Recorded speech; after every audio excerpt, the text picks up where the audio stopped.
Mike, I feel a little sad. Oh no, why? What's wrong? You know, our last two episodes were in front of live audiences. Okay. Now I'm here alone in my studio. It's cold in here. I feel lonely. It is a little sad, but we'll be back again on the road soon. And we do have something fun to talk about today that might lift your spirits. We do. After our trip to Chicago, New York, you went on to Toronto without me, but you came back with a perfect Ungenius topic. As soon as I heard this, as soon as I was told about this, I immediately said, we will do an Ungenius about this. Today, we're going to talk about the Great Canadian Maple Syrup Heist. just the name. So good. So good. It's great. It's a heist. There's maple syrup involved. What more could you want? You know, I don't pretend to be any sort of expert on Canada, but I didn't know that they had all of the nation's maple syrup in some sort of giant vault. You sure you never heard that before? And now I'm sort of waffling on whether I knew that or not. Oh, get out. Get out of here. No more breakfast jokes for me. I would like to believe you, but I'm not 100% sure you're going to be able to resist as we go forward. You know I'm always excellent about keeping my promises. If you would like to become my co-host on Ungenius, send a self-addressed, like a postcard into the smallest building in the world, care of Ungenius. That's where our headquarters is, remember? So the Great Canadian Maple Syrup Heist was a multiple-month-long robbery that took place in both 2011 and 2012. The thieves took almost 3,000 tons of maple syrup valued at $18.7 million Canadian dollars from a storage facility in Quebec. It is the most valuable heist in the country's history. The syrup bank lives. Turns out, whilst you're joking, it's kind of true. So the facility was operated by the Federation of Quebec Maple Syrup Producers, which we're going to call FPAC. They represent 77% of global maple syrup supply and almost the entirety of Canada's contribution to the market.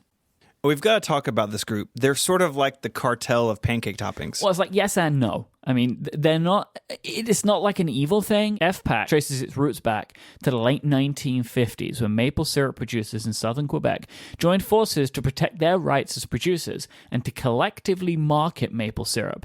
By 1966, all producers in the provinces had joined. This is important because while we think about maple syrup as a Canadian product, Quebec produces some 90% of the country's entire output.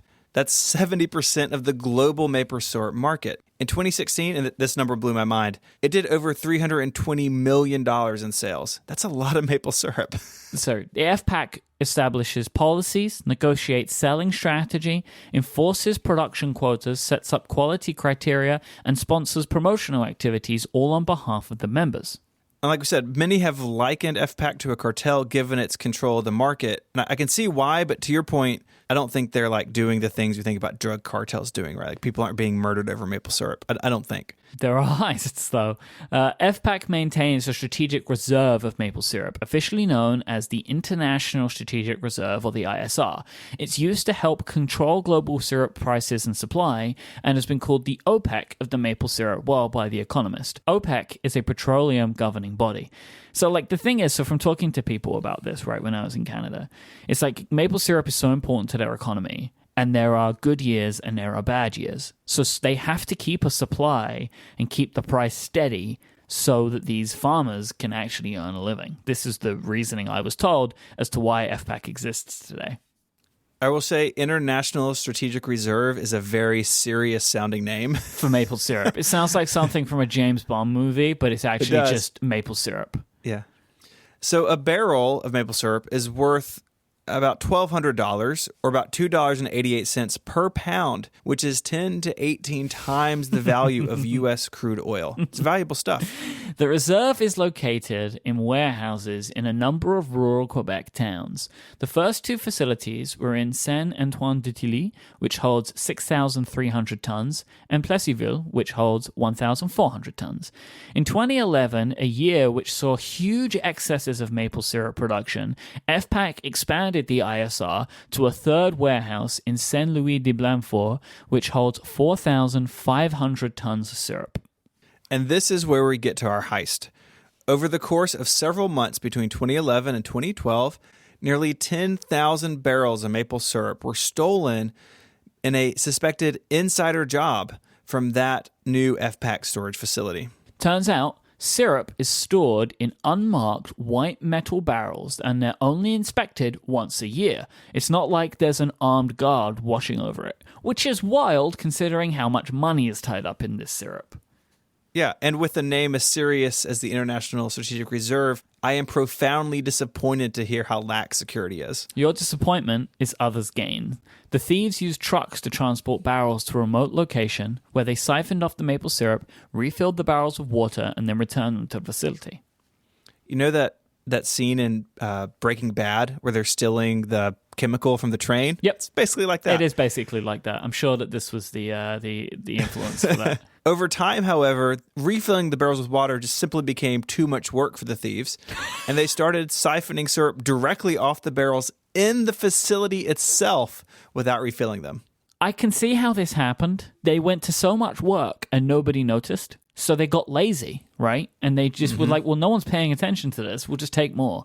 All in all, the thieves took nearly 25% of the syrup stored in this location. This syrup was then slowly sold throughout Canada and the U.S. to people who were unaware of its, let's call it, less than legal origin. I wonder how, like, someone just pulls up to your house and they're like, do you want some maple syrup? Like, how? I'm really intrigued as to how they actually got this out into the world.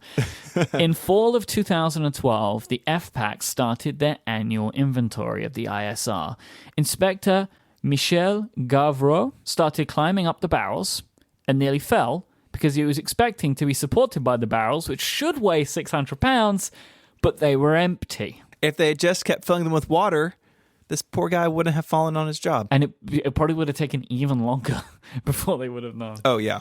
So the FPAC alerted authorities, who later seized maple syrup stocks from an exporter on suspicion that it had been purchased from a supplier connected to the theft. Over time, more and more of the stolen syrup was recovered, but roughly a third of it was never found.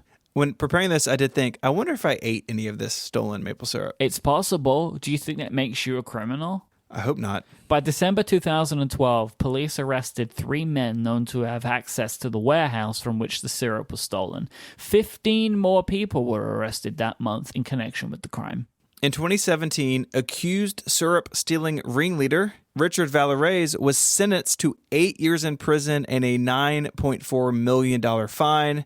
He's appealing the court's ruling. Seems to me like he is in a sticky situation.